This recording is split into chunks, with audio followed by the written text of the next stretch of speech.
যৌক্তিক কিনা? এটা আওয়ামী লীগ সরকার স্বীকার করেছে কিনা? করছে। তাহলে মেঘে মেঘে এত বেলা হয়ে গেল, এখনো দাবি বাস্তবায়ন হয় নাই কেন?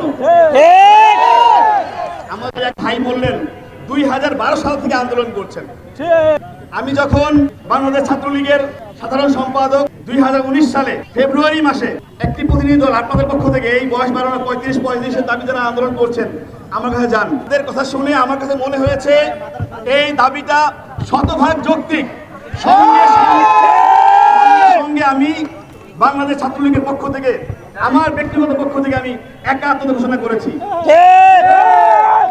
আমি মাননীয় প্রধানমন্ত্রী এবং আমাদের মহামান্য রাষ্ট্রপতি মহোদয় তাদের কাছে গণভবনে এবং বঙ্গভবনে আপনাদের এই ন্যায্য দাবিটার যৌক্তিকতা পৌঁছে দিয়েছিলাম।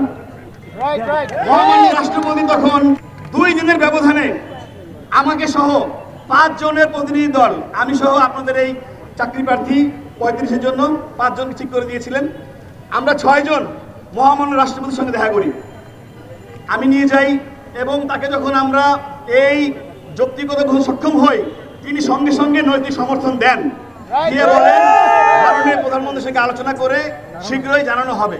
2019 সাল ফেব্রুয়ারি মাস। এর ঠিক 7 দিন পরে গণভবনে আমি যখন মাননীয় প্রধানমন্ত্রীর সামনে চাকরির বয়স বৃদ্ধির যৌক্তিকতা তুলে ধরি, সেই সময় নেত্রী জিজ্ঞেস করেন তোমরা ছাত্রলীগ কি চাও? আমি তখন বলেছিলাম প্রাণপ্রিয় নেত্রী, আমাদের বাংলাদেশ ছাত্রলীগের যেহেতু বয়স সীমা 29 আর চাকরির বয়স সীমা 30, তো একটা ছেলে লাখ লাখ ছেলে ছাত্রলীগ করে, লাখ লাখ ছেলে ছাত্র রাজনীতি করে, কতজন যখন তারা দীর্ঘদিন হতাশার মধ্যে থাকে, তারা 1 বছরের মধ্যে মাননীয় নেত্রী এই যে তার এই ট্রমা যখন সে নেতা হতে পারে না, যখন বঞ্চিত হয়, এই ট্রমা কাটিয়ে হতাশা কাটিয়ে পুনরায় পড়ার টেবিলে বসে, এটা অত্যন্ত অপ্রতুল। ছাত্রলীগের প্রত্যেকটা ছেলে মেয়ে চায় চাকরির বয়স বাড়ুক, চাকরির বয়স। 35 কোন নেতা আছে? 35 কোন নেতা আছে? 35 কোন নেতা আছে? সেই নেতা, সেই নেতা, সেই নেতা, সেই নেতা। তখন মাননীয় প্রধানমন্ত্রী আন্তরিকতার সাথে বলেছিলেন তিনি বিষয়টি বিবেচনা করবেন, এবং তখন আমরা সবাই আশার আলো দেখেছিলাম।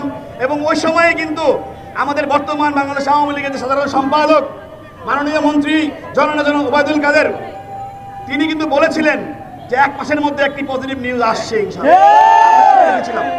পরবর্তী জানি না আসলে কোন আমলাতান্ত্রিক জটিলতায় কিভাবে সেই প্রক্রিয়াটা আটকে যায়। মেঘে মেঘে অনেক বেলা হয়েছে, আজ 2024 সাল। ওই সময় যারা আন্দোলন করেছিলেন তাদের অধিকাংশের বর্তমান কিন্তু চাকরির বয়স 35-এ শেষ হয়ে গেছে অনেকের। কিন্তু আপনারা আজও সেই আশাকে, সেই স্বপ্নকে জিইয়ে রেখে এখনো হাল ছাড়েননি, এখনো মাঠ ছাড়েননি। আপনাদেরকে আমি অন্তরে অন্তঃস্থল থেকে সাধুবাদ জানাই।